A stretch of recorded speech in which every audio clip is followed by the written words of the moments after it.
Mtazamaji wa PMTV Tanzania, karibu katika update za PMTV. Uhari gani? Nipo hapa tena kwa ajili ya kusogezea habari mbalimbali ambazo zinatokea ndani na nje ya hapa Tanzania, na ripoti ambayo nayo muda huu ni kwamba Italy nao wameamua kupeleka makombora ya ulinzi wa anga kwa washirika wake. Sasa waziri mkuu wa Italia Giorgia Meloni anasema Italia inatoa msaada kwa nchi za Ghuba kutokana na kuwepo kwa Waitaliano katika eneo hilo na umuhimu wa Ghuba kama muuzaji mkuu wa nishati kwa Italia na Ulaya.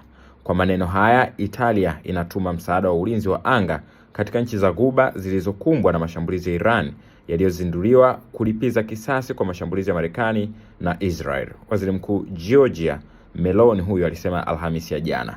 Italia kama Uingereza, Ufaransa na Ujerumani inakusudia kutuma msaada kwa nchi za Ghuba, aliambia redio ya RTL 102.5.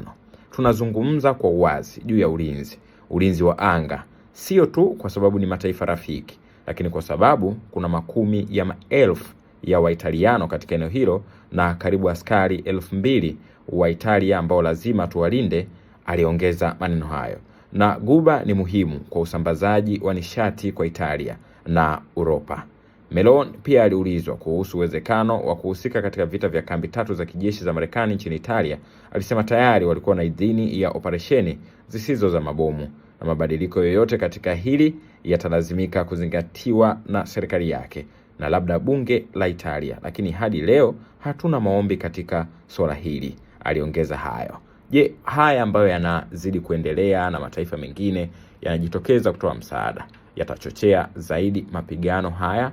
Hebu una nafasi na wewe ya kutoa mtazamo wako kupitia sehemu ya maoni hapo kwenye chaneli yetu. Utakuwa unafanya vyema sana. Asante.